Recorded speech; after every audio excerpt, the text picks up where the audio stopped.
There are no subtractions and divisions in our mind. There is only addition and multiplication. I will just remove negative thoughts and I will have positive thoughts. All the best, it's not going to work. It's just that you need to pay little attention as to how it functions. You will see there is a distinction between what is you and what you have gathered.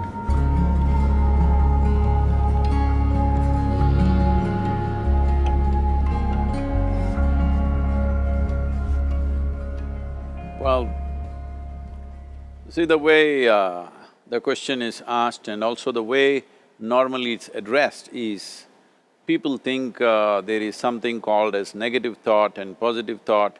They want to remove the negative thoughts and have only positive thoughts. For such people, I would ask them to just experiment for 10-15 seconds. Let them forcefully remove one thought from their mind. For example, next 10 seconds, just don't think of a monkey. Try not to think of a monkey for next 10 seconds. You will see you will be full of monkeys. So what I'm saying is, this is the nature of your mind, because in this mind, all the three pedals are throttle. There is no brake, there is no clutch. Whatever you touch, it will only go faster. In this kind of mind, people have been taught from moral teachers and religious teachers, do not think about bad things. Well, since then it's been a full-time job. So there is no way you can handle the mind like this. This doesn't need any great enlightenment. If you spend 2 minutes with your eyes closed, you will realize you cannot do anything forcefully with this mind. So, I want to remove negative thoughts. Do not ever go in this direction, because what you want to remove will become your quality. Always you will be on it. So what should I do? The thing is this, without understanding the fundamental mechanism of this mind, because our mind, human mind, is the most sophisticated computer on the planet. Even all the supercomputers have come out of this. When this is the case, is it not important that we understand the mechanics of how it functions? One simplistic aspect of how it functions is, there are no subtractions and divisions in our mind. There is only addition and multiplication. If you try to do something with it, it will say one more. If you try hard, it will multiply into many more. In this mind, you don't try to identify what is positive, what is negative and try to remove it.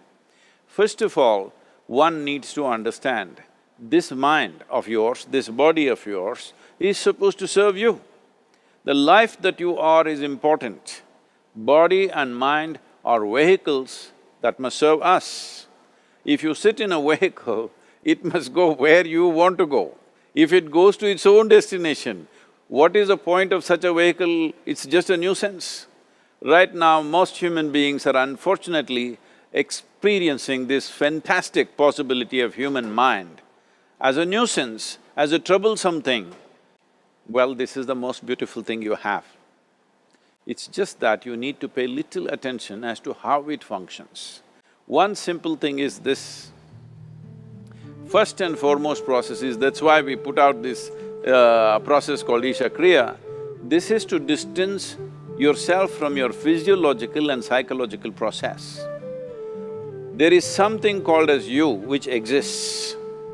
This is not a composite of all your thoughts and emotions and physiological processes. Beyond that, there is you. If you close your eyes, even if you cannot see anything, you're still there.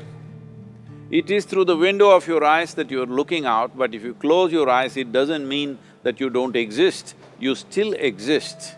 So beyond your thought, you still exist, beyond your emotion, you still exist. So that you, the life that you are, this has to come into your experience. Why is it that you're not allowing that to come into your experience, which is the most significant aspect of who you are? Who you are right now, the most significant aspect is, you and me are alive right now, this is it. What I'm thinking, what you're thinking is not the important thing. We are alive right now, that is the important thing. So, it is important that you focus on this fundamental sense of aliveness within you, and then you will see there is a natural distance between you and your thought process. Once there is a distance between your psychological process and your physiological process, this is the end of suffering. Because there are only two kinds of suffering that human beings go through, physical suffering and mental suffering. Once you create a little space between you and your mind, between you and your body, this is the end of suffering. This is something every human being has to experience and know, otherwise thinking I will just remove negative thoughts and I will have positive thoughts, all the best, it's not going to work 100%, it's not going to work because nobody can remove it, they can avoid it for some time. So when negative thoughts come, you say Ram Ram, Shiva Shiva, whatever you want, but this is just avoiding, it's not gone. The moment you stop that, it will pop back with great force, otherwise it'll come back in your dreams. So it's very important, first of all you need to understand your anger, your resentment, your fear, your anxieties, the negativity that you generate. Generally resentment, anger, it is always directed towards somebody. But we need to understand this is poisons that we are drinking and expecting somebody else to die. Fortunately, life doesn't work like that. If I drink poison, I die. If I drink poison, you don't die. So, we need to understand this. When I say poison, today you can have yourself chemically analyzed. Right now, what is your blood work, what it says? 5 minutes of intense anger, check your blood work and see, there will be lots of negative elements in it, literally you're poisoning yourself. So, do you want to poison yourself? Definitely not. Now the very question is coming from certain helplessness, what shall I do? Don't do anything, just sit back and just concern yourself with something which is a life process. Maybe your heartbeat, maybe your breath, maybe just the sensation of being alive. Depending upon how sensitive or how perceptive you are, accordingly, find something. It could be a sensation in the body, it could be breath, it could be heartbeat, it could be anything, something which indicates life to you. Just pay attention to that for some time. Slowly you will see there is a distinction between what is you and what you have gathered, which includes both your physiological and psychological possibility or mess, whatever you made out of it.